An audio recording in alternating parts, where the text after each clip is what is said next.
Alors nous sommes le jury pour le droit de la personne. C'est un honneur vraiment d'être dans ce jury. J'aimerais juste présenter les gens avec qui j'étais collègue. Muriel Baya, par exemple, juriste et femme d'exception 2018. Merci Muriel d'avoir été dans le jury. Deuxième membre du jury, Claude Gagnon, pionnier de la concrétisation de l'Afro-Musée de Montréal. Merci Claude. Merci Honoré. Et moi-même, Michel Pierre Lachance, artiste peintre, architecte et aussi enseignant. Alors nous avons participé à cette catégorie droits de la personne. Merci à tout le monde d'être là. Cette catégorie des droits de la personne traite particulièrement de l'enjeu de la dignité humaine. Et c'est ce qui la rend si importante à nos yeux et si essentielle. En ce moment, particulièrement parce que les droits s'effritent encore plus profondément. En tant que jury, nous tenons à souligner l'excellence de travail de tous les participants, créateurs de cette édition incroyable de Vue d'Afrique. Merci à vous tous qui sommes présents ici et ceux qui ne sont pas aussi, évidemment.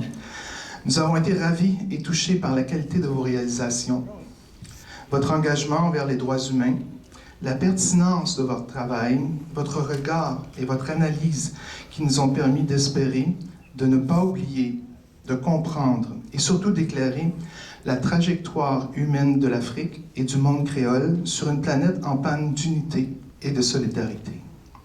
Car vos films nous ouvrent la voie à un vivre ensemble plus harmonieux, nécessaire, inclusif et enrichissant pour tous. Merci.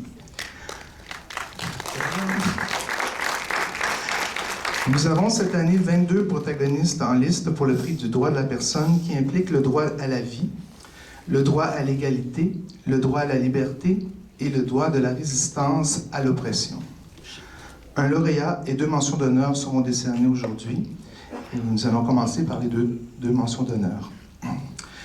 La première mention d'honneur souligne le difficile droit à l'égalité et le combat infatigable et toujours aussi d'actualité de la femme africaine. Certaines d'entre elles consacrent et donnent leur vie, combattent pour leurs droits et induisent un dialogue qui est essentiel à l'inclusion de tout individu pour l'avancement d'un monde plus juste. La première mention d'honneur va donc au film La promesse d'Iman, coproduction Algérie-Canada de Nadia Zouaoui.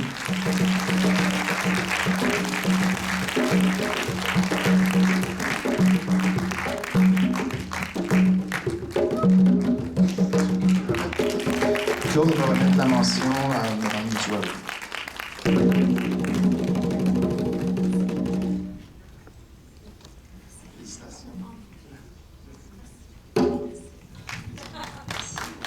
Merci. La promesse d'Iman, c'est une promesse que j'ai faite à une jeune femme qui se bat contre la violence contre les femmes en Algérie, qui vient de mon village, une région très conservatrice. Et cette jeune fille qui me suivait m'avait demandé un jour de faire un film sur elle. Et en 2019, elle a été retrouvée morte. Et j'ai voulu tenir cette promesse.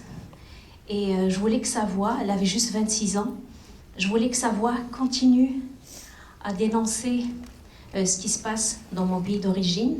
La violence contre les femmes existe partout, malheureusement, avec les nombres de féminicides partout dans le monde. La différence, c'est que dans nos cultures patriarcales et très religieuses, c'est qu'on n'en parle pas, parce que c'est relié à l'honneur de l'homme, donc on n'en parle pas. Et aujourd'hui, en 2024, il est inacceptable qu'on tue une femme à cause de l'honneur de l'homme. Et c'est la promesse d'Iman.